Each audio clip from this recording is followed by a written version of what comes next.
Hello everyone, welcome on our YouTube channel Physics Made Easy Kota.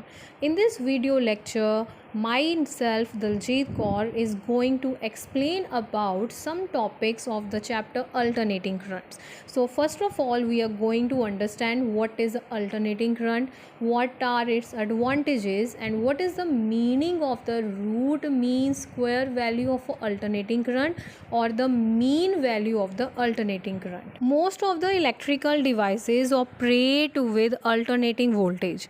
Electric supply for domestic, commercial, and industrial purposes is mainly alternating in nature. Alternating current or AC has many advantages over DC current. It is the electric current in which magnitude changes with time and polarity reverses periodically. The instantaneous value of alternating current is given by I is equal to I naught sine omega t. So it is look like a sine or a cosine wave current. Here the word I naught is a maximum value or a peak value or amplitude of the AC current, where omega is the angular velocity. We know the relation of the omega with the time period can be omega is equal to 2 pi divided by t, which is also known as a 2 pi nu, that is a frequency, and the variation of the AC is shown in the given figure. We can also calculate the instantaneous value of the voltage of an AC, which is given in the form of the sine equation, that is V is equal to V naught sine omega t. Here V naught is the maximum value of a peak current. There are the various advantages of the AC current. First of all, generation, transmission and distribution of AC is more economical. That is, it is less costly than that of the DC. The alternating voltage can be stepped down or step up easily. AC can reach distant places without much loss of electric power. Alternating voltage can be better controlled without any loss of electric power.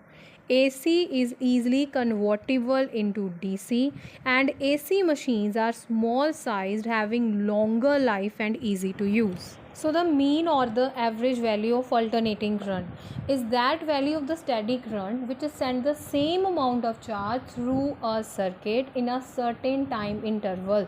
And to now for the derivation, we are going to get the expression for the mean or average value of alternating current. So now the mean or the average value of the alternating current. So for this expression, we need the value of the alternating current, that I is equal to I naught sine omega t. Then we take a value for the charge which is sent by the alternating current in a time dt. So this equation is from the equation of the current, that is current is equal to charge upon time. So by cross multiplying or rearranging the data, we calculate the small amount of charge dq is equal to I dt, that is equal to I naught sine omega t into dt. Then we calculate the charge sent by this AC current for the first half cycle, that is from the time 0 to t by 2. So we do the integration. While doing the integration, we apply the formulas of the mathematics and we come about the answer of the charge I naught t divided by pi. So now let's give a symbol IAV to the mean or average value of the AC over the positive half cycle, that is from t is equal to 0 to t by 2. Then the charge for this time period is given by Q is equal to the current multiplied with the time period. In the previous slide, we got the equation for the charge, and again in this equation, we again have the formula of the charge in terms of the mean or the average value of the AC. So we compare both these equations, and after now the next topic is a root mean square, or which is also called as the effective value of alternating current. It is that steady current which produces the same amount of heat in a conductor in a certain time interval as is produced by AC in the same conductor during the full cycle of a time, that is capital T. We use a two symbol. The first one we can use as a simple I, or the another one we use as a IRMS. So now we are going to derive the expression for the root mean square value of the AC current. First of all, we need the alternating current, and when this alternating current flows in a conductor, then heat produced in a conductor, and we use the expression of the heat, but we calculate the small amount of the heat produced in a conductor for the small time interval dt. We are aware about the value of the I, that is the alternative current. So put the value of the I in terms of the alternating current.